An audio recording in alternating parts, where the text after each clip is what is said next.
que a graça e a paz do Senhor Jesus seja o árbitro em seu coração e de toda a sua família. Vamos fazer a leitura em João capítulo 11, versos 1, 3, 7 e do 20 até ao 27. Estava enfermo Lázaro de Betânia, da aldeia de Maria e de sua irmã Marta. Esta Maria, cujo irmão Lázaro estava enfermo, era a mesma que ungiu com bálsamo o Senhor e lhe enxugou os pés com seus cabelos. Mandaram, pois, as irmãs de Lázaro dizer a Jesus: Senhor, está enfermo aquele a quem amas. Verso 7, depois disse aos seus discípulos: vamos outra vez para a Judéia. Dos versos 20 ao 27 diz: Marta, quando soube que vinha Jesus, saiu ao seu encontro. Maria, porém, ficou sentada em casa. Disse, pois, Marta a Jesus: Senhor, se estiver aqui, não teria morrido meu irmão. Mas também sei que mesmo agora, tudo quanto pedirdes a Deus, Deus te concederá. Declarou-lhe Jesus: teu irmão há de ressurgir. Eu sei, replicou Marta, que ele há de ressurgir na ressurreição no último dia. Disse-lhe Jesus: eu sou a ressurreição e a vida. Quem crê em mim, ainda que morra, viverá. E todo o que vive e crê em mim não morrerá eternamente. Crês isto? Então Marta respondeu: sim, Senhor. Respondeu ela: eu tenho crido que tu és o Cristo, o Filho de Deus, que devia vir ao mundo. Querido Deus, que o teu Santo Espírito ilumine os olhos do entendimento, para que todos os que ouvirem a tua palavra a compreendam claramente. Oramos em nome de Jesus. Amém. Esse texto fala da história de uma família enfrentando o momento mais duro e mais difícil: a morte, a dor da separação, o luto. Marta e Maria perdem seu irmão Lázaro. Eram família amigos de Jesus. E Jesus disse: teu irmão há de ressurgir. Marta imaginou que fosse a ressurreição do último dia. E Jesus disse: eu sou a ressurreição e a vida. Bendito seja o nome do Senhor. Esse texto, portanto, aqui está um fato que ocorre em todas as famílias do mundo e em todos os períodos da história humana. Fato é que nascemos, vivemos, constituímos família, desenvolvemos uma vocação profissional e morremos. E aí se pergunta: o que há de ser depois? Essa é uma pergunta que tem desafiado a humanidade através da história do mundo. A filosofia, a ciência pensado e meditado sobre esse tema realmente intrigante. O nosso entendimento do que acontece após a morte, sem dúvida, influenciará muito a maneira como vivemos aqui e agora. Para aqueles que procuram agradar a Deus, é importante saber o que Deus revelou na Escritura sobre este assunto. O que diz a Bíblia sobre a morte? Todas as famílias passam por fases de transformação na vida: nascimento, a conversão religiosa de todos os eleitos de Deus, a conversão espiritual, a decisão vocacional, a escolha do cônjuge e o desenvolvimento de uma atividade na história e, por fim, a morte. Esse é o destino de todos.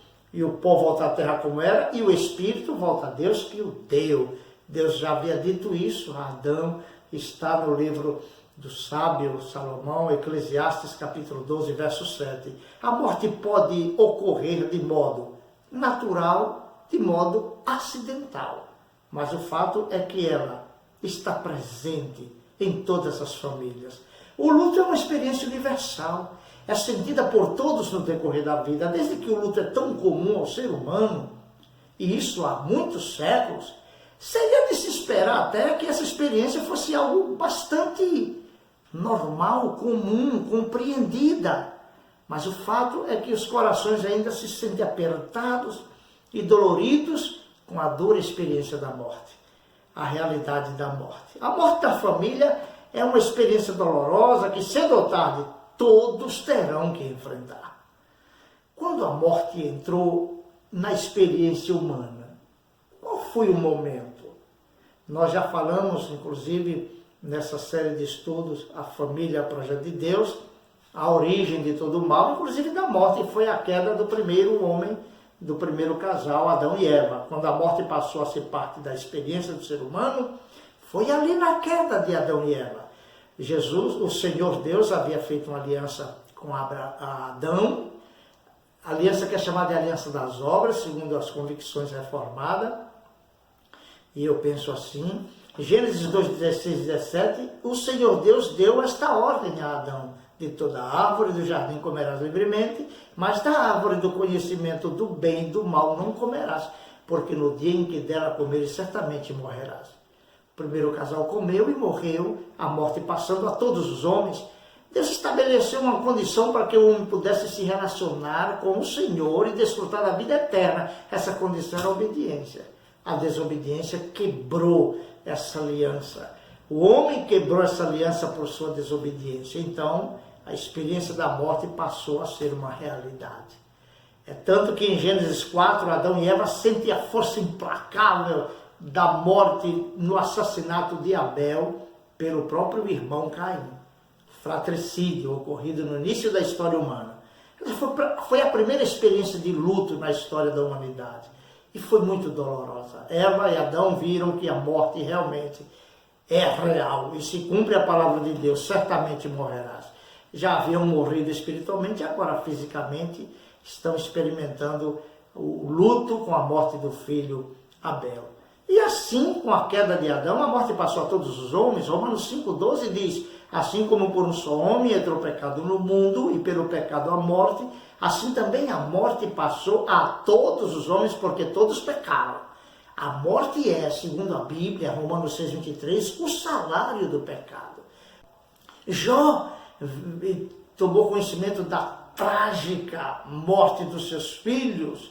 Jairo, no Novo Testamento, a viúva da cidade de Naim, seu filho morreu, filho único, e só tinha ela só tinha o rapazinho que era quem provia o sustento do lar, e a morte lhe trouxe muita angústia, muita tristeza, agora sem saber como prover o seu sustento, mas a dor maior que era da companhia, a falta do seu filho. Jesus o ressuscitou, inclusive, em Lucas 7, 11 e 17. Marta e Maria, a história desta família que enfrentou o luto, a dor do luto. Assim, toda a família na terra tem vivenciado essa dura realidade, a morte.